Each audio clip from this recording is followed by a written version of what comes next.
ইসলামী সমাজের সম্মানিত আমির হযরত সৈয়দ হুমায়ুন কবির মোহতারাম আমির সাহেবকে বক্তব্য রাখার জন্য বিনীতভাবে অনুরোধ করছি।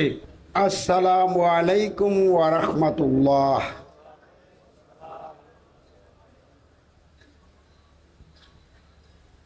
সার্বভৌম ক্ষমতার একমাত্র মালিক, বিশ্বজগতের সৃষ্টিকর্তা আল্লাহ তাআলার শুকরিয়া আদায় করি, সকলে বলি আলহামদুলিল্লাহ। আল্লাহ রাব্বুল আলামিন আমাদেরকে তারই জমিনে, এই পৃথিবীতে খলিফা মনোনীত করেছেন এবং তারই সর্বশেষ নবী এবং রাসূল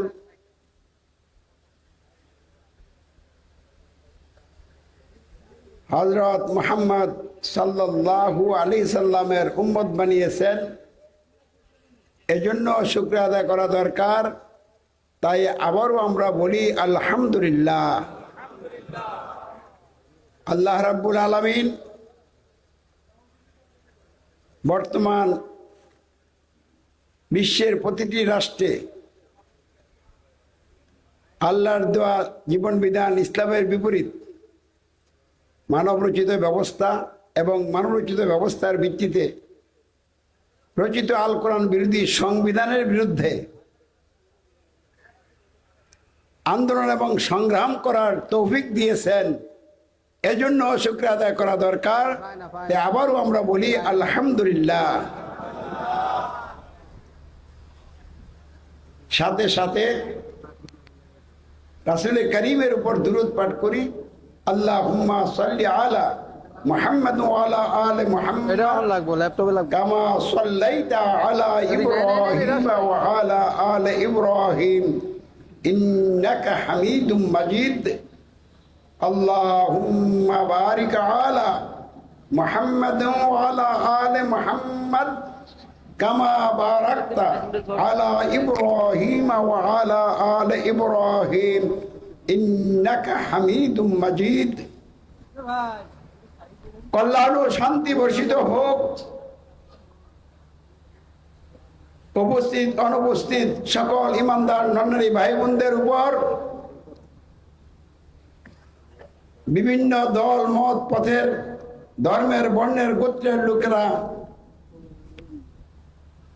হেদায়েত লাভ করুক, কল্যাণ এবং মুক্তির পথে জীবন গড়ুক, এই লক্ষ্যে আল্লাহ সকলকে কবুল করুক, বলেন আমিন। সম্মানিত উপস্থিতি এবং অনুপস্থিত দেশবাসী, বিশ্ববাসী, ভাই ও বোনেরা, প্রিয় সাংবাদিক বন্ধুগণ, বিভিন্ন জেলা থেকে আগত ইসলাম প্রতিষ্ঠার আন্দোলনে নেতৃত্ব এবং নিবেদিত কর্মী হিসাবে আন্দোলনে অংশগ্রহণকারী মুজাহিদ ভাইগণ এবং বিভিন্ন শ্রেণী পেশায় নিয়োজিত সচেতন ভাই বন্ধুরা, প্রশাসনের সাথে সম্পৃক্ত বিভিন্ন পর্যায়ের দায়িত্বশীল বন্ধুগণ, আপনাদের সকলের মনোযোগ আকর্ষণ করছি। সকলেই মনোযোগ দিয়ে কথা শুনবেন। যারা মনোযোগ দিয়ে কথা শুনে কল্যাণকর বিষয়গুলি গ্রহণ করে, অকল্যাণ হয় এমন বিষয় থেকে দূরে থাকে, তারাই বুদ্ধিমান, বুদ্ধিমতী। আশা করি আপনারা বুদ্ধিমান হিসাবে এবং পর্দার আড়ালে যেসব মুজাহিদ বোনেরা আছেন,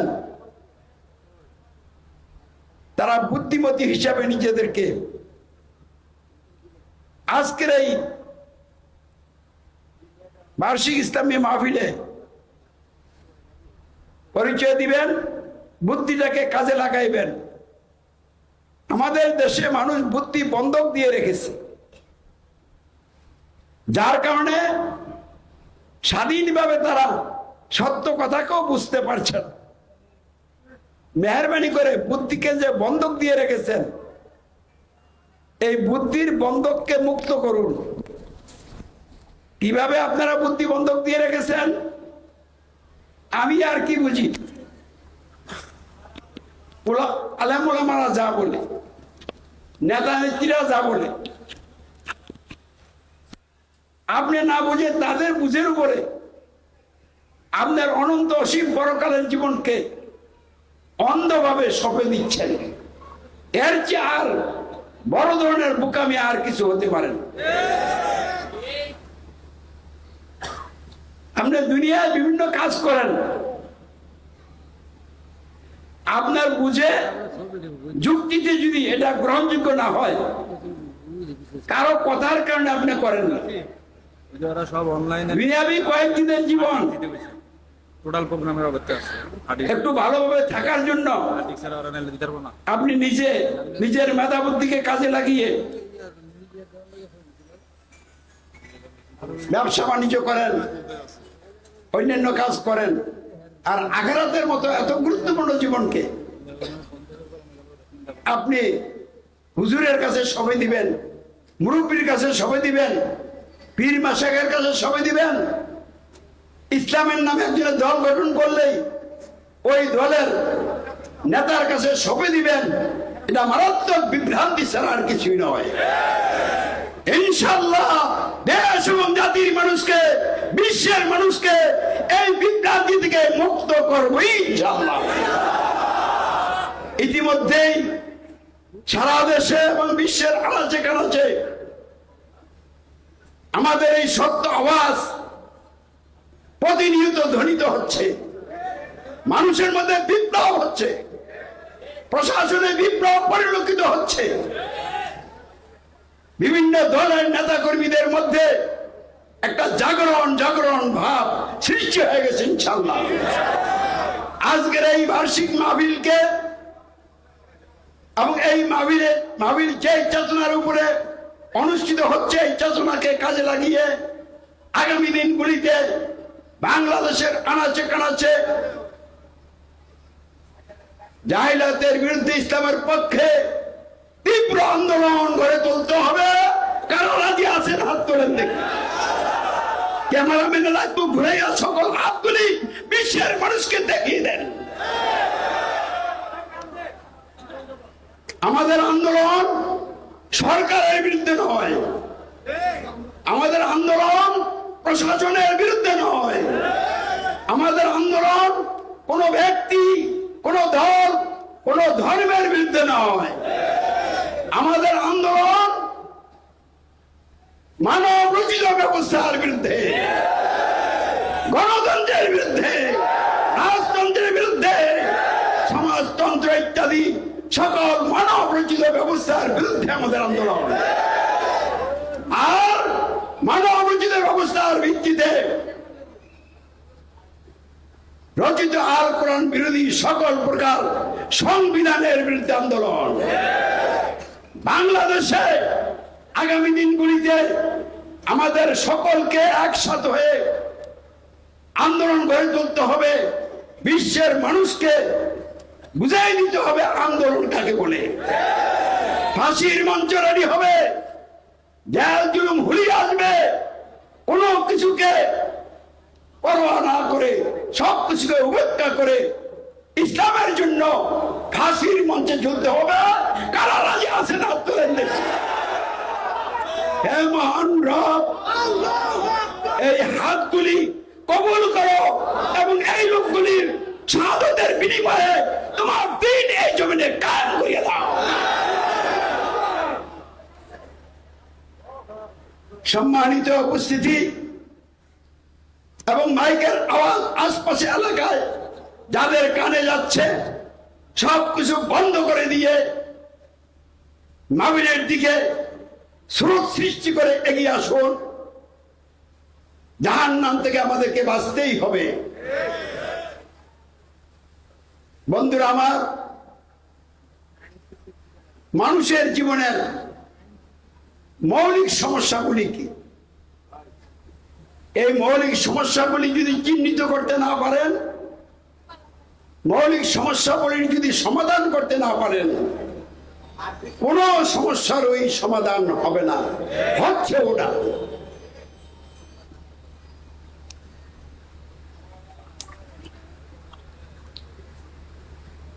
সম্মানিত বন্ধুরা আমার,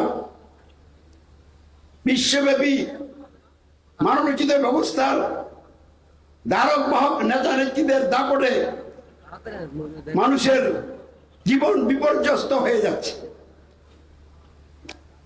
এই খেলা আর কতদিন খেলবে আমরা সুযোগ দিব? এখনো কি সময় হয় নাই এইসব মানবতা বিরোধী অপতৎপরতা বন্ধের জন্য মাথা উঁচু করে দাঁড়িয়ে আল্লাহর উপর ভরসা করে এগিয়ে চলার সময় কি এখনো হয় নাই? আলহামদুলিল্লাহ হয়ে গেছে। তাই আসুন আমরা মনোযোগ দিয়ে কথা শুনি, বোঝার চেষ্টা করি। একটু আগে আমি কি বলছিলাম, মানব জীবনের মৌলিক সমস্যাগুলি যদি চিহ্নিত করা না যায়, কোনো সমস্যার সমাধান করা যাবে না। সমস্যার সমাধান করতে যাবেন, সমাধান তো হবেই না, বরং আরো নতুন কিছু সমস্যার সৃষ্টি হবে। আল্লাহর রাসূল হযরত মুহাম্মদ সাল্লাল্লাহু আলাইহি ওয়াসাল্লাম তার নবুয়ত এবং রিসালাত প্রকাশ হওয়ার আগে নিজের বুদ্ধিমত্তা এবং প্রজ্ঞাকে কাজে লাগিয়ে মানুষের সমস্যাগুলির সমাধানের জন্য আন্তরিকভাবে কমপক্ষে 25 বছর চেষ্টা করে হিসাব নিকাশ মিলিয়ে দেখলেন সমাধান হচ্ছে না। তাই তিনি সমাজ ছেড়ে দিয়ে হেরা পর্বতের গুহায় স্রষ্টার নিকট থেকে সঠিক গাইডলাইন পাওয়ার জন্য রুজু হয়েছিলেন। একমুখী হয়ে আল্লাহর কাছে ধর্ণা দিয়েছিলেন, নিজের বুদ্ধির আলোকে মহান রবকে স্মরণ করতেছিলেন। কারণ তিনি বুঝতে পেরেছিলেন মানব জীবনের সমস্যাগুলির সমাধান সৃষ্টিকর্তার নিকট থেকে সঠিক দিক নির্দেশনা গাইডলাইন না পাইলে সমাধান হবে না। তুলনাহীন ব্যক্তিত্বের অধিকারী হযরত মুহাম্মদ সাল্লাল্লাহু আলাইহি ওয়াসাল্লাম ছিলেন তুলনাহীন ব্যক্তিত্বের অধিকারী। তার সাথে কারো কোনো তুলনা হয় না, হওয়ার প্রশ্নই আসে না। যার জীবনে কোনো স্পট ছিল না, চরম জাহেলরাও যাকে আল আমিন আর সাদেক উপাধি দিয়েছিলেন। বলুন আলহামদুলিল্লাহ। তিনিও তার বুদ্ধির আলোকে চেষ্টা করে সমাধান করতে পারেন নাই, এবং বুদ্ধি দিয়ে নিজে বুঝতেও পারেন নাই সমস্যাটা কোথায়। কি কথা কি আমার বুঝতে পারছেন? যদি আগেই তিনি বুঝতেন তাহলে নবুয়ত পাওয়ার পর, রিসালাত পাওয়ার পর তিনি লোকদেরকে যে বিষয়গুলি গ্রহণের দাওয়াত দিয়েছিলেন, নবুয়তের আগে কি ওই বিষয়ের দাওয়াত দিয়েছিলেন? গুণাক্ষরও কোনোদিন ওই বিষয়গুলি বলেছিলেন? তাহলে নিজের মেধা বুদ্ধি দিয়ে যদি বুঝতেন তাহলে তুলনাহীন ব্যক্তিদের অধিকারী মুহাম্মদ সাল্লাল্লাহু আলাইহি ওয়াসাল্লামের পক্ষে তো বোঝা সম্ভব হতো। কিন্তু যখন স্রষ্টার দিকে রুজু হলেন তখন তাকে বুঝাই দিলেন কে? মহান রব আল্লাহ। আপনি যতই পাণ্ডিত্যের বাহাদুরি দেখেন না কেন, আপনার পক্ষে বোঝা সম্ভব হবে না যতক্ষণ না মহান রব দয়া করে মায়া করে আপনাকে বুঝিয়ে না দিবেন। তাহলে সমস্যাগুলি কি? যেগুলি নবুয়তের আগে, ওহি আসার আগে তুলনাহীন ব্যক্তিদের অধিকারী মুহাম্মদ সাল্লাল্লাহু আলাইহি ওয়াসাল্লাম বুঝতে পারেন নাই, ওই আসার পরে বুঝেছেন। সেই বিষয়গুলি কি আমরা তার দাওয়াত থেকেই বুঝতে পারব।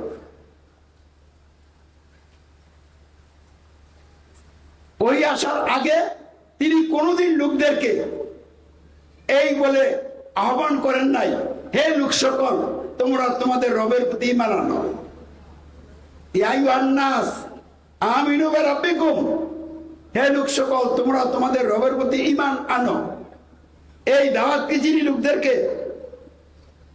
তার কাছে ওহী নাযিল হওয়ার আগে দীর্ঘ 25 বছর পর্যন্ত সমাজে ছিলেন, কাজ করেছেন, কোনোদিন লোকদেরকে এই দাওয়াত দিয়েছিলেন? দেননি। নবুয়তের পরে, রিসালাতের পরে, ওই আসার পরে তিনি লোকদেরকে দাওয়াত দিয়েছিলেন, ইয়া আইয়ুহান নাস কুলু লা ইলাহা ইল্লাল্লাহু তুফলিহু।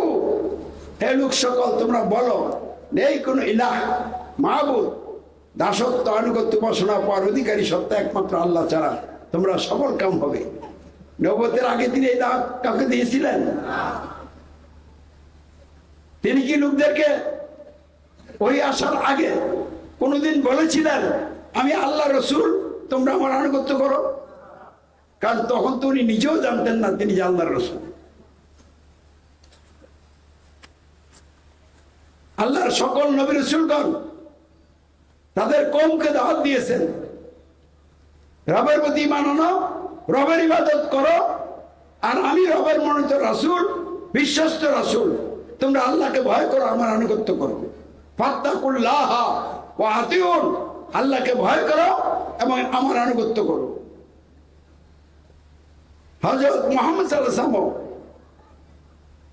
মক্কার লোকদেরকে, বিশ্বের মানুষদেরকে দাওয়াত দিয়েছিলেন, আমি আল্লাহর রাসূল, তোমরা আমাকে আল্লাহর রাসূল মেনে নাও, বিশ্বাস আনো, গ্রহণ করো এবং আমার আনুগত্য, অনুসরণ, অনুকরণ, ইত্তেবা করো।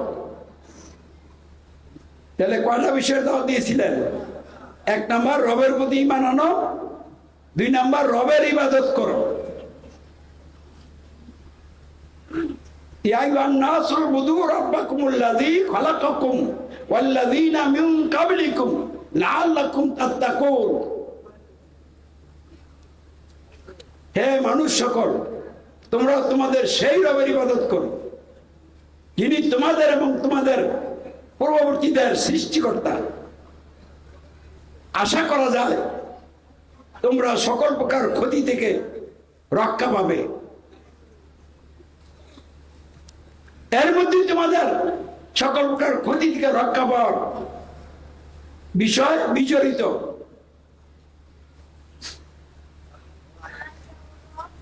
এই যে দাওয়াতের বিষয়গুলি বললাম, এই দাওয়াত তিনি কেন দিলেন? মানব জীবনের সমস্যাগুলির সমাধানের জন্য যে দাওয়াত দিয়েছিলেন। তাহলে এই দাওয়াত থেকে বোঝা যাচ্ছে মক্কার লোকদের, আরব দেশের লোকদের, বিশ্বের মানুষের রবের প্রতি ঈমান ছিল না। রবের প্রতি তাদের কি ছিল না? ঈমান ছিল না। আর রবের প্রতি ঈমান ছিল না বিধায় রবের আযাব গজবের শিকার হয়ে তারা বহুবিধ সমস্যায় জর্জরিত হয়েছিল। দিন দিন তাদের সমস্যাগুলির সমাধান না হয়ে বৃদ্ধি হইতেছিল। আর সমাধানের জন্য রবের প্রতি ঈমানের দাওয়াত দেওয়া জরুরি বিধায় তিনি এই দাওয়াত দিয়েছিলেন মহান রব আল্লাহর নির্দেশে। তাহলে এখানে আমাদেরকে ভালো করে বুঝতে হবে আসলে সমস্যাটা কি ছিল। আসলে সমস্যা ছিল মানুষ আল্লাহকে রব ভুলে গেছে, যার কারণে নিজেদেরকেও ভুলে গেছে। আর এই ভুলে যাওয়ার কারণে মানুষ মানুষকে রব মেনে এই ভুয়া বাতিল রবদের আনুগত্য করে মানুষের গোলামে পরিণত হয়েছিল। এই অবস্থায় লোকদেরকে আল্লাহকে রব মেনে রবের ইবাদতের দিকে নিয়ে আসা অত্যন্ত জরুরি ছিল। কারণ সমস্যা দেনও আল্লাহ আর সমাধানও করেন কে? আল্লাহ। যদি সমস্যা দেওয়ার জন্য কারণ ঘটে, ইনসাফের দাবিতে সমস্যা দেওয়া লাগে। কথাটা কি বুঝতেন? মানুষ যদি আল্লাহর আযাব গজবের পথে চলে, তাহলে ইনসাফের দাবি তাদের এই চলার কারণে গজব আসতে হবে। গজব না দিলে ইনসাফ হবে না। আর গজব থেকে যদি মানুষ বাঁচতে চায়, তাহলে লোকদের গজবের পথ ত্যাগ করে রহমতের পথে আসতে হবে। তাহলে মক্কা আরব দেশ সারা দুনিয়ার মানুষ রহমতের পথ থেকে বিচ্যুত হয়ে আযাব গজবের পথে জীবনযাপন করছিল। অর্থাৎ মানুষ সমাজবদ্ধ জীব, মানুষের প্রয়োজনে সমাজ এবং রাষ্ট্র হচ্ছে মানুষের স্বাধীন জীবনের সর্বাধিক গুরুত্বপূর্ণ দিক।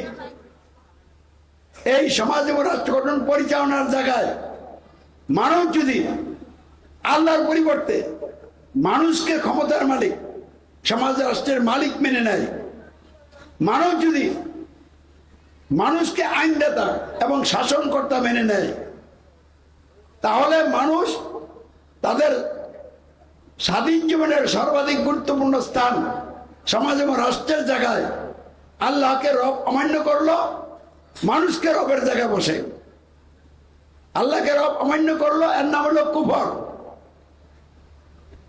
আর মানুষকে রবের জায়গায় বসালো, এটা হলো রবের সাথে শিরক আকবার, ক্ষমার অযোগ্য মহা অপরাধ। মূর্তি পূজা তো শিরক, তুলসী গাছের পূজা করাও শিরক, এমনকি মসজিদের পূজা করাও শিরক। মসজিদ পূজা করার জন্য আল্লাহ নির্মাণ করতে বলে নাই, আল্লাহর ইবাদত করার জন্য আপনি মসজিদ নির্মাণ করবেন। আর যদি মসজিদের পূজা করেন, এটাও শিরক হবে। মৃত মানুষকে আপনি পূজা করলেন, জীবিত মানুষের পূজা করলেন, এই সবাই কি কুফর এবং শিরক। কারণ শিরক করলে অবশ্যই কুফর হয়। তাহলে যত রকমের কুফর আছে, শিরক আছে, এই সবগুলি কুফর এবং শিরকের মধ্যে কুফরের রাজা, শিরকের রাজা হলো সার্বভৌমত্ব, আইন বিধান, কর্তৃত্ব আল্লাহর অমান্য করা, আর মানুষের সার্বভৌমত্ব, আইন বিধান, শাসন, কর্তৃত্ব মেনে নেওয়া। এর চেয়ে বড় কুফর আর শিরক হতে পারে না। যে কুফরের ব্যাপারে ডাইরেক্ট কোরআনে বলছে, ওয়ালিল্লাযীনা কাফারু বিরাব্বিহিম আযাবু জাহান্নাম ওয়া বিসাল মাসীর, যারা নিজেদের রবের সাথে কুফরি করেছে। এর অর্থ বুঝছেন? যারা তাদের সমাজ রাষ্ট্র গঠন পরিচালনার জায়গায়, জানমাল ব্যবহার করার জায়গায় আল্লাহকে রব গ্রহণ করে নাই, চূড়ান্ত মালিক, সার্বভৌমত্বের মালিক, আইন বিধানদাতা, নিরঙ্কুশ শাসনকর্তা গ্রহণ করে নাই, মেনে নেয় নাই, এটা হলো রবের সাথে কুফরি। এই রবের সাথে কুফরির পরিণতি কি হবে? তাদের জাহান্নাম হবে ঠিকানা, আযাবু জাহান্নাম ওয়া বিসাল মাসীর, তাদের জন্য জাহান্নামের আযাব, আর এটা হচ্ছে অত্যন্ত মন্দ ঠিকানা। তাহলে কথা কি আমার না রব আল্লাহ? সূরা মুলকের 6 নম্বর আয়াত আল্লাহ নিজে বলেছেন, যারা রবের সাথে কুফরি করবে, আমি আল্লাহকে একমাত্র রব মেনে নিবে না, এদের ঠিকানা হবে মন্দ ঠিকানা, জাহান্নামের আযাব হবে তাদের মৃত্যুদিনের শাস্তি।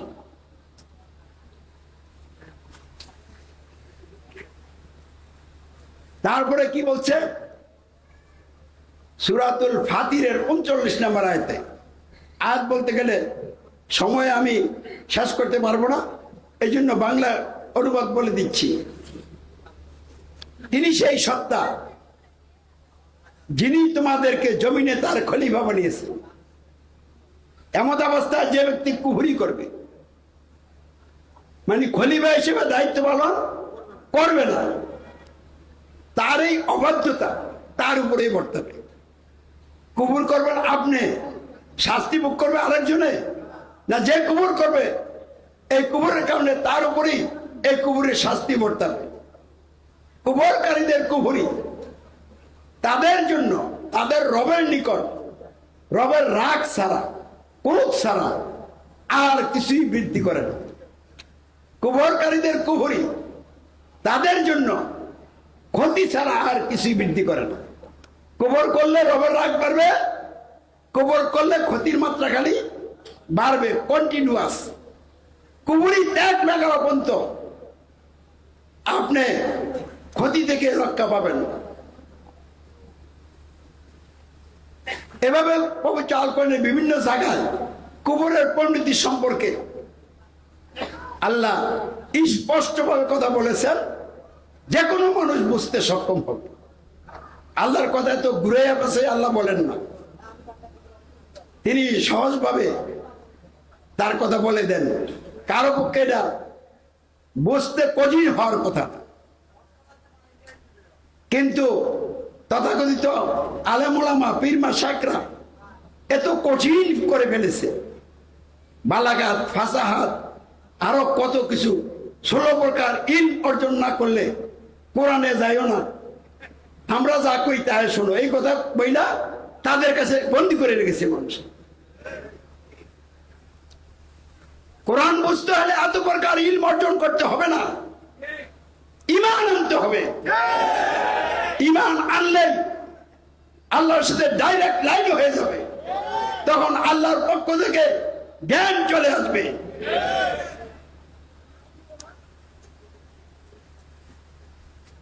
সম্মানিত উপস্থিতি এবং অনুপস্থিত দেশবাসী, বিশ্ববাসী, ভাই বন্ধুরা, রবের সাথে কুফরির পরিণতি দুনিয়াও ভালো না, আখিরাতেও ভালো না। যদি রবের সাথে শিরক করেন তাহলে কি হবে, এ ব্যাপারে পবিত্র আল কোরআন বলছে, বিসমিল্লাহির রহমানির রহিম, ইন্না শিরকা লা যুলমুন আযীম, নিশ্চয়ই শিরক হচ্ছে সবচেয়ে বড় জুলুম, সবচেয়ে বড় অপরাধ। শিরক থেকে বড় আর কোন অপরাধ হতে পারে না। এই ঘোষণাটা কার? আল্লাহ। লাইন আশরাকতা লা ইয়াহবাতান্না আমালুকা ওয়া লা তাকুনান্না মিনাল খাসিরিন, তুমি যদি শিরক করো তাহলে তোমার সকল আমল বিনষ্ট আর তুমি হবে ক্ষতিগ্রস্তদের অন্তর্ভুক্ত। আল্লাহ কি এরকম কিছু বলছে? সব আমল নষ্ট হবে কিন্তু নামাজটা থাকবে, এরকম বলছে না? শিরক করলে সকল আমল কি হবে? বিনষ্ট হয়ে যাবে। সূরাতুজ জুমারের 65 নম্বর আয়াত। তা আল্লাহর কথার পরে আর কারো কোনো কথা মানা যাবে? পবিত্র আল কোরআন আরো বলছে শিরকের ব্যাপারে, কি বলছে? বিসমিল্লাহির রহমানির রহিম, ইন্নাহু মা ইউশরিক বিল্লাহি ফাকাদ হারামাল্লাহু আলাইহিল জান্নাতা ওয়া মাওয়াহুন নার, নিশ্চয় যে ব্যক্তি আল্লাহর সাথে শিরক করবে আল্লাহ অবশ্যই তার জন্য জান্নাত হারাম করে দিবেন, নিষিদ্ধ করে দিবেন, এবং তার ঠিকানা হবে আগুন, জাহান্নাম। তাহলে শিরকের পরিণতি জাহান্নাম ছাড়া আর কিছুই নয়। শিরকারীদের ব্যাপারে আল্লাহ পবিত্র আল কোরআনে বলেন, হে মুহাম্মদ সাল্লাল্লাহু আলাইহি ওয়াসাল্লাম, আপনি লোকদেরকে বলুন তিনি সক্ষম তোমাদের উপর, তোমাদের মাথার উপরের দিক থেকে আযাব দিতে, তোমাদের উপর তোমাদের পায়ের তলদেশ থেকে আযাব দিতে তিনি সক্ষম, তোমাদেরকে বিভিন্ন দলে আর উপদলে বিভক্ত করে এক দলের সাথে আরেক দলের সংঘাত এবং সংঘর্ষ লাগিয়ে তোমাদের করা শিরকের মজা স্বাদ তিনি আস্বাদন করাতেও সক্ষম।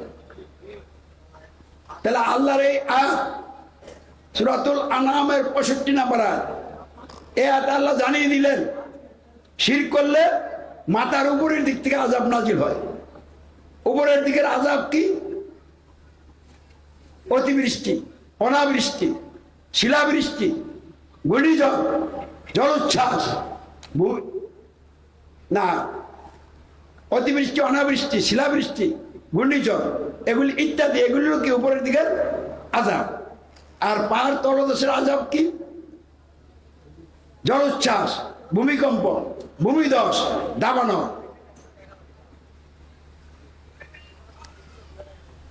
অন্য এক হাদিসে আছে, নিষ্ঠুর নির্দয় সরকার হলো উপরের দিকের আযাব, আর এই সরকারের অধীনস্থ ঘুষখোর কর্মীরা হলো নিচের দিকের আযাব। তাহলে এই আযাবগুলি আমাদের দেশে, বিশ্বের বিভিন্ন দেশে আছে না নাই? এগুলি কেন আছে বলেন? শিরকের কারণে। তাহলে শিরকের পরিণতি দুনিয়াও ভালো না, আখিরাতেও ভালো না। এই রবের সাথে কুফর এবং শিরক সবচেয়ে বড় শিরক, সবচেয়ে বড় কুফর। এই কুফর এবং শিরকের সমাধান না হলে অন্য কুফর শিরকেরও সমাধান হবে না। বাংলাদেশের সুদের ব্যাংক আছে না নাই? আরে বন্ধুরা আমার, যদি রাজপথে কোনো যুবক যুবতী জিনা করে, আপনারা কি এটা মেনে নিবেন? দইরা 100 পিটাইয়া তাদেরকে লুজ করে ফেলবে। কিন্তু প্রতিদিন বাংলাদেশের আনাচে কানাচে সুদ ভিত্তিক ব্যাংকের মধ্যে সুদ খাওয়া হচ্ছে, দেওয়া হচ্ছে, সাক্ষী এবং দলিল লেখার কাজ চলছে কিনা? তাহলে সুদের মধ্যে 73 প্রকার গুনাহ, সবচেয়ে কম গুনাহ হলো কোন ছেলে যদি তার আপন মায়ের সাথে জিনা করে, যেই পরিমাণ গুনাহ হবে এটা হলো কম পক্ষের গুনাহ। তাহলে সুদ ভিত্তিক অর্থনীতির মাধ্যমে, সুদ ভিত্তিক ব্যাংকের মাধ্যমে প্রতিদিন বহু মানুষ আপন মায়ের সাথে জিনায় লিপ্ত হয়ে আছে। এই জন্য তো আপনারা খেপেন না, কি খেপেন? তাহলে যুবক যুবতী জিনা করলে তাদেরকে পিঠটা লুজ করে ফেলবেন, এটা ইসলামের কারণে না, এটা আপনাদের নিজস্ব মতের কারণে। যদি ইসলামের কারণে হইতে তাহলে আপনারা তো সুদ ভিত্তিক ব্যাংককে নির্মূল না করা পর্যন্ত ক্ষান্ত হইতেন না। তাহলে সত্য মারাত্মক ধরনের অপরাধ। কারণ এই অপরাধ বাংলাদেশে চলছে না? বাংলাদেশের আদালতে, কোর্টে যদি মামলা দায়ের করেন সুদের ব্যাংকের বিরুদ্ধে, কোর্ট কে মামলা নিবে? কেন নিবে না? কারণ সংবিধানে বলা আছে জনগণ সকল ক্ষমতার মালিক, জনগণের ভোটে এমপির আইনদাতা, মন্ত্রীরা শাসনকর্তা। এখানে ইসলামের আইন চলতে হবে এমন কোনো বাধ্যবাধকতা নাই। আমরা জনগণ আমাদের ইচ্ছা আমরা চালাবো। তাহলে এই জায়গায় আপনার আল্লাহকে ব্লক করে দিয়েছেন, কোরআনকে এমন ভাবে ব্লক করেছেন এই জায়গায় কোরআন আসতে পারবে না, আমরা আমাদের মতো করে চলবো। তাহলে এই যে অপকর্মটা করছেন, এই অপকর্মের কারণে তো সুদ চলছে। তাহলে সুদের চেয়ে বেশি অপরাধ কোনটা? যেই ব্যবস্থার মাধ্যমে সুদকে প্রমোট করা হয়েছে। কি কথা বুঝতে পারছেন? এই জন্য আমাদেরকে ভালো করে বুঝতে হবে মৌলিক সমস্যাগুলি কি, আর এই মৌলিক সমস্যাগুলি যেই নিয়ম কানুনের মধ্যে আসে, ওই মৌলিক সমস্যাগুলির চেয়ে বড় সমস্যা হয়ে গেল ওই ব্যবস্থা, যেই ব্যবস্থায় এই মৌলিক সমস্যা কি করে লালন পালন করে। তাহলে মানব জীবনের 1 নম্বর মৌলিক সমস্যা কি? আল্লাহর পরিবর্তে মানুষকে রব গ্রহণ করা, সার্বভৌমত্ব আইন বিধান আল্লাহর অমান্য করে মানুষের গ্রহণ করা, এটা হলো 1 নম্বর মৌলিক সমস্যা। মানুষের উপর মানুষের সার্বভৌমত্ব আইন বিধান ও শাসন কর্তৃত্বই মানব জীবনের মূল সমস্যা।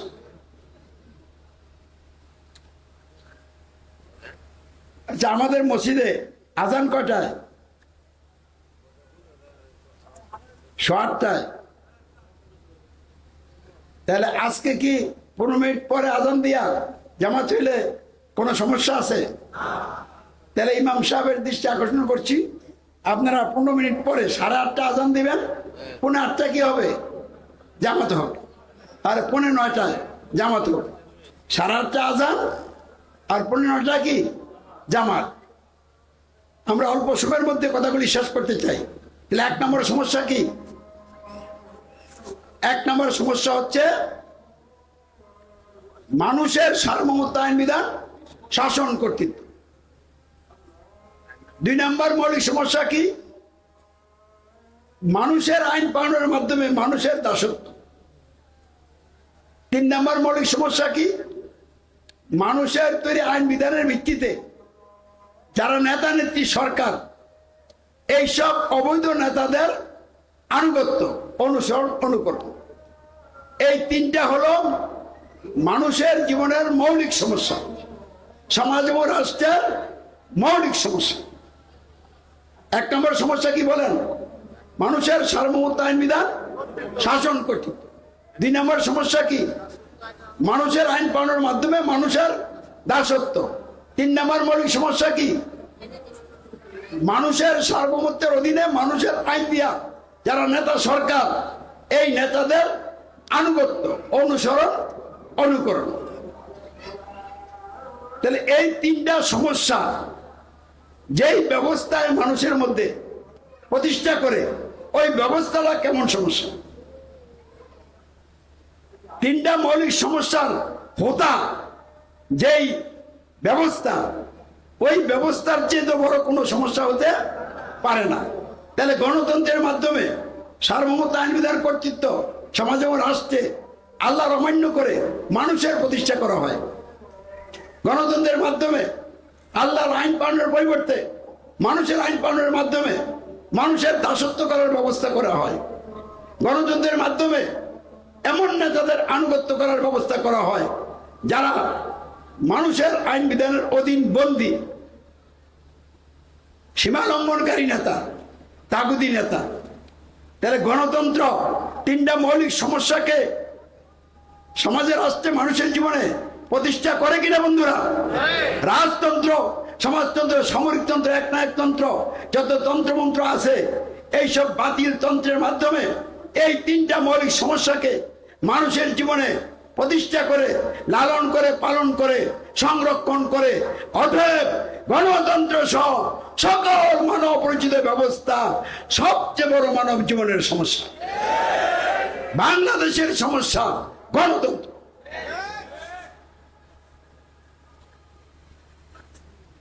তাহলে আমাদের অবস্থায় এই সমস্যার সমাধান না করে সমাধান হবে? গণতন্ত্রের সমস্যার সমাধান না করে বাংলাদেশ জামাত ইসলামী সহ আরো কতিপয় ইসলামী দল জোট করে নির্বাচন করে এমপি হয়েছেন কিনা? এমপি হওয়ার পর শপথ বাক্য পাঠ করেছেন, সংবিধান মেনে চলবো, আইন বিধান পালন করব, সংরক্ষণ করব, করছে কিনা? কোন আইন, কোন সংবিধান? যেই সংবিধানে সার্বভৌমত্ব, আইন বিধান কর্তৃত্ব আল্লাহ অমান্য করা হয়েছে, মানুষের উপরে আরোপ করা হয়েছে, যেই সংবিধান আল্লাহর আইন পালনের পরিবর্তে মানুষের আইন পালনের ব্যবস্থা করে দিয়েছে, যেই সংবিধান আল্লাহ রসুলের আনুগত্যের পরিবর্তে আবু জাহেল মার্কা নেতার আনুগত্য করার ব্যবস্থা করে দিয়েছে, এই সংবিধান মেনে নির্বাচন করেছেন, এই সংবিধানের অধীনে এমপি হয়েছেন, এই সংবিধানের আইন বিধান পালন করার, সংরক্ষণের শপথ বাক্য পাঠ করেছেন, ঈমান আছে কিনা বলে? যদি কারো ঈমান আছে কিনা সন্দেহ হয়, তাহলে আপনি বিভ্রান্তির মধ্যে আছেন। স্পষ্ট কথা হলো,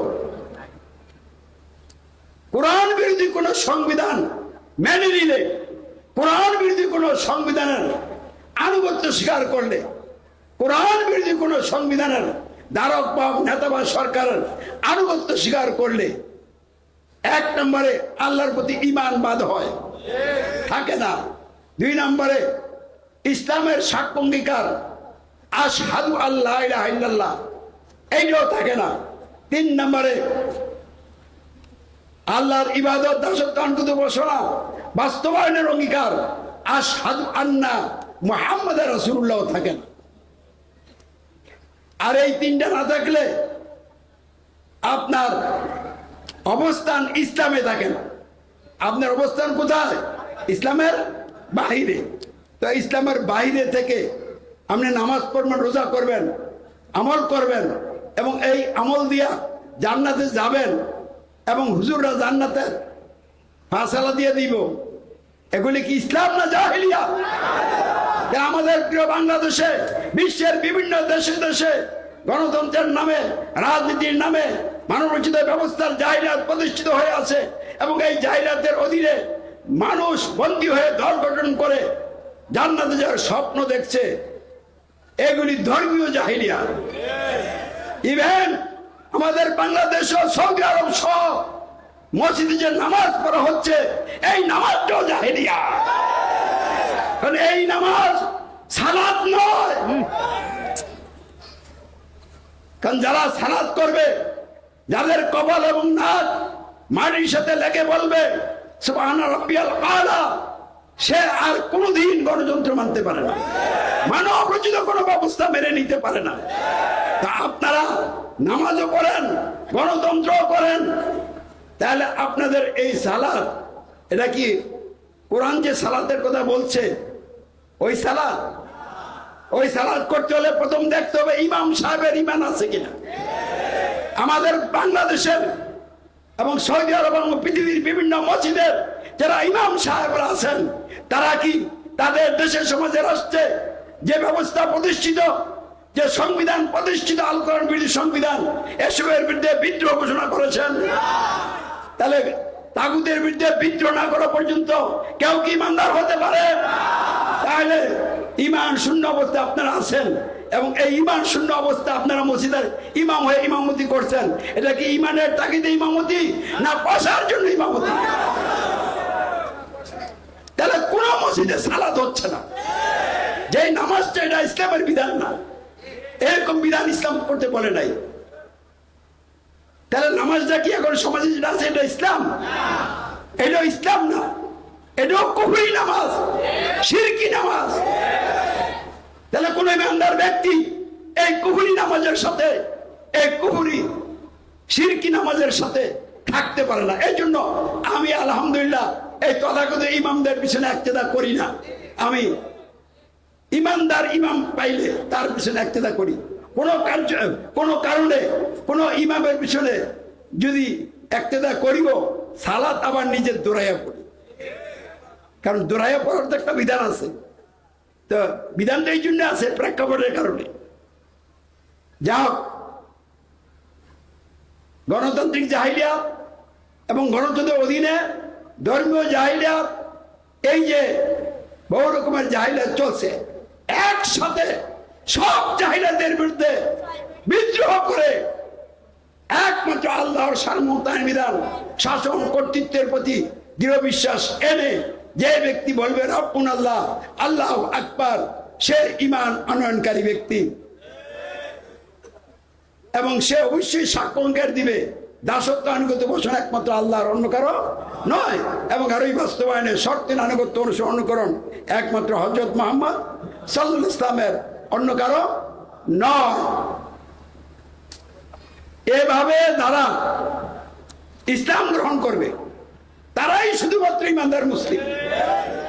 আর এভাবে যারা ইসলাম গ্রহণ করবে না, আমার বাপ মুসলমান, দাদা মুসলমান, পূর্বপুরুষ মুসলমান, আমি মুসলমানের ঘরে জন্মগ্রহণ করেছি, আমিও মুসলমান, এভাবে ইসলাম গ্রহণ করার কোনো বিধান ইসলামে নাই। তাহলে ইসলামের দাওয়াত পাইয়া, দাওয়াত কবুল কইরা, ঘোষণা এবং সাক্ষ্য দিয়েই আল্লাহ রসুলের সাহাবীগণ ইসলাম গ্রহণ করেছিলেন। আজকে আমরা ইসলামী সমাজের সদস্য ভাই বোনেরাও ঠিক সেভাবে ইসলাম গ্রহণ করেছি। এই জন্য ইসলামী সমাজের সদস্য ভাই বোন সকলে ইসলাম গ্রহণকারী লোক। ইসলামী সমাজের বাইরে যারা আছেন তারা কেউ ইসলাম গ্রহণ করেন না। আপনাদের অবস্থান ইসলামের বাইরে, এই জন্য আপনাদের সমাজ হলো জাহেলি সমাজ। আমরা ওই সমাজ ভেঙে ইসলামী সমাজ গঠন আন্দোলন চালিয়ে যাচ্ছি। আমরা ইসলামী সমাজ। তাহলে ইসলামী সমাজ কি? মানবরচিত ব্যবস্থার ভিত্তিতে গঠিত পরিচালিত সকল প্রকার জাহেলি সমাজের বিপরীতে আল্লাহর সার্বভৌমত্বের বিধান, শাসন কর্তৃত্বের অধীনে তারই দাসত্ব আনুগত্য উপাসনা এবং তারই রাসূল হযরত মুহাম্মদের শর্তের আনুগত্য অনুকরণের অঙ্গীকারের মাধ্যমে ইসলামী সমাজ গঠিত হয়েছে এবং পরিচালিত হচ্ছে। এই জন্য ইসলামী সমাজই একমাত্র বর্তমান পৃথিবীর জন্য হক দল, ইসলামী দল। ইসলামী সমাজ ছাড়া পৃথিবীর আর কোথাও কোনো ইসলামী দল আছে আমাদের জানা নাই। কারণ আমরা যেগুলি জানি, মুসলিম পরিচয় দানকারীরা তিনটা ভাগে বিভক্ত। একটা ভাগ হলো মানবরচিত ব্যবস্থার অধীনে থেকে ধর্মীয় আচার অনুষ্ঠান পালন করা। এদের আমি নাম দিছি নিরিবিলি আল্লাহ বিল্লাহ কর্নেওয়ালা গ্রুপ। যা জামালায় নাই, যারা ক্ষমতা আছে থাকো, তন্ত্রমন্ত্র চলে চলো, আমরা নামাজ নিয়ে আসি, রোজা নিয়ে আসি, মসজিদ নিয়ে আসি, খানকা নিয়ে আসি। এই একটা গ্রুপ আছে কিনা মুসলমানদের মধ্যে? এরা কি ইসলামে আছে না জাহিলিয়াতে আছে? তারপর আরেকটা গ্রুপ ইসলাম প্রতিষ্ঠার নামে গণতন্ত্র অধীনে জোট নির্বাচন করে আর বলে এটা হলো ইসলাম প্রতিষ্ঠার জন্য রাষ্ট্রীয় নেতৃত্ব যাওয়ার পন্থা, এটা হ্যাকমত। এটা হ্যাকমত না, এটার নাম হ্যাকমত হতে পারে না। হ্যাকমত হলো ইমানের জন্য আগুনের কুণ্ডে পড়ে যাওয়া, এটা হ্যাকমত। ইব্রাহিম খলিলুল্লাহকে আগুনের কুণ্ড বানিয়ে ওই আগুনে ফেলে দেওয়া হয়েছিল কিনা? তিনি কি হ্যাকমত কে যান বাঁচানোর জন্য পাশ কাটিয়েছিলেন? তাহলে তারা যেগুলিকে হ্যাকমত বলেন, এটি হ্যাকমত নয়, এটি অপকৌশল। তাহলে এইসব হ্যাকমতের কথা আর কতদিন চলবে? এইসব খেলা বন্ধ হওয়া উচিত। তাই আমি এইসব দলের তীব্র সমালোচনা করছি এবং করব। এবং এটাকে কেউ গীবত মনে করেন, এটা গীবত না, কোন ব্যক্তির ব্যক্তিগত দোষ যেটা সমাজের জন্য ক্ষতিকর নয়, ওই দোষ তাকে না বলে অন্যকে বলা, এটা হলো কি গীবত হবে। দলের ভুলগুলি তুলে ধরা, নেতাদের ভুলগুলি তুলে ধরা, এটা গীবত নয়, তুলে ধরা ওয়াজিব। এই কথা বুঝতে পারছেন? মসজিদে যখন ইমাম সাহেব ভুল করে তখন কি আপনি কিছু কিছু বলবেন না? বলবেন না? আল্লাহ আকবার ধ্বনিটা বুঝিয়ে দিবেন আপনার কি হয়েছে, ভুল হয়েছে, এটা কি গোপনে দিবেন না প্রকাশ্যে?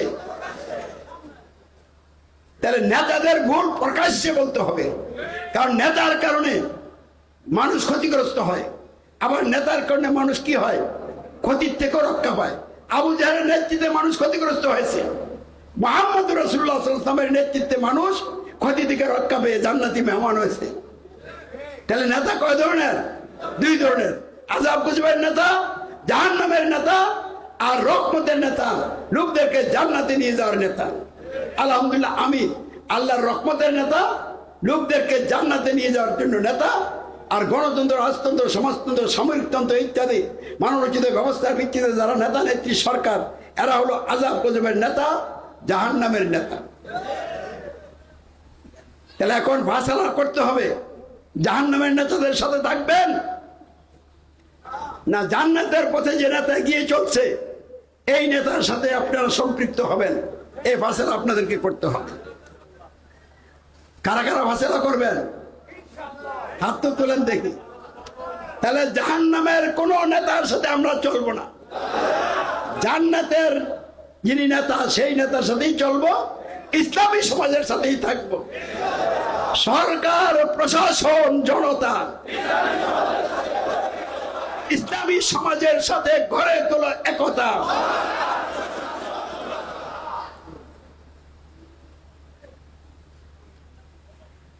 তাহলে সম্মানিত বন্ধুরা আমার, সমস্যাগুলি চিহ্নিত করতে পারছেন? বাংলাদেশের ১ নম্বর সংবিধান কোনটা, সমস্যা কোনটা? জনগণ সকল ক্ষমতার উৎস, জনগণের ভোটে এমপি আইনদাতা, মন্ত্রীরা শাসনকর্তা, এটা ১ নম্বর সমস্যা। ২ নম্বর সমস্যা কি? কোরআন বিরোধী সংবিধানের আইন বিধান পালন করা। ৩ নম্বর সমস্যা কি? এই কোরআন বিরোধী সংবিধান দেয়া যারা নেতা হয়, সরকার হয়, এদেরকে সরকার মানা, এদের আনুগত্য করা, এটি হলো মৌলিক সমস্যা। তাহলে এই মৌলিক সমস্যাগুলি এই সমাজের রাষ্ট্রে টিকে রাখছে কিসে? গণতন্ত্রে। তাহলে গণতন্ত্রই মূল সমস্যা, বিরাট সমস্যা। তাহলে গণতন্ত্রের পক্ষে থাকা যাবে? তাহলে গণতন্ত্রের বিরুদ্ধে এবার তীব্র আন্দোলন গড়ে তুলতে হবে। এবার আর গণতন্ত্রকে রক্ষা করার আন্দোলন নয়, গণতন্ত্রকে খতম করার আন্দোলন করতে হবে। গণতন্ত্র কিভাবে খতম হবে? গণতন্ত্র আমরা ত্যাগ করে ফেললেই, যারা ত্যাগ করলাম তাদের থেকে গণতন্ত্র কি হয়ে গেল? খতম হয়ে গেল। আর যদি আমরা ইমানদার হয়ে আমলে সালেকারী হিসাবে কাজ করি, তাহলে গণতন্ত্র সমাজময় রাষ্ট্র থেকে বিদায় হবে। কারণ পবিত্র আল কোরআনে আল্লাহ বলে দিয়েছেন, তার ওয়াদা প্রসঙ্গে 2টা কথা বলছেন। সূরা মাইদার 9 নম্বর আয়াত, ওখানে আল্লাহ বলছেন বিসমিল্লাহির রহমানির রহিম, ওয়াদাল্লাহুল্লাযীনা আমানু ওয়া আমিলুস সালিহাতি লাহুম মাগফিরাতুন ওয়া আজরুন আযীম। আল্লাহ ওয়াদা করেছেন। তো ওয়াদার কথা আসলেই ওয়াদা কি এক পক্ষে হয় না? ওয়াদার সাথে দুই পক্ষ আছে। আল্লাহ ওয়াদা করেছেন, কার সাথে ওয়াদা করেছেন? ইমানদার নর নারীদের সাথে আল্লাহ ওয়াদা করেছেন। কি ওয়াদা করেছেন? তোমরা যদি ইমানদার হও, আমলে সালে করো, তোমাদের জন্য ক্ষমা এবং উত্তম প্রতিদান জান্নাত। তাহলে আল্লাহর ক্ষমা লাভ করে জান্নাতে যেতে হলে ইমান এবং আমলে সালে লাগবে কিনা? আবার আল্লাহ ওয়াদা করেছেন সূরা নূরের 55 নং আয়াতে, ওয়াদাল্লাহুল্লাযিনা আমানু মিনকুম ওয়া আমিলুস সালিহাতি লা ইয়াস্তাকলিফান্নাহুম ফিল আরদি ইলা আখিরি। কি বলছে? আল্লাহ ওয়াদা করেছেন তোমাদের মধ্যে যারা ইমানদার, আমলে সালেকারী, তাদেরকে জমিনে খিলাফত, রাষ্ট্রীয় নেতৃত্ব দান করা হবে। বলুন আলহামদুলিল্লাহ। তো ঈমান এবং আমলে সালে ক্ষমা লাভ করে জান্নাতে যাওয়ার পর এবং ইসলাম প্রতিষ্ঠার লক্ষ্যে রাষ্ট্রীয় নেতৃত্ব লাভের উপর। তাহলে আমলে সালেটা কি? আমলে সালে কি নামাজ? আপনারা তো বলবেন আমলে সালে তো নামাজই, কারণ এটা গুরুত্বপূর্ণ একটা ইবাদত, এটা ফরজে আইন, সকলের জন্য ফরজ।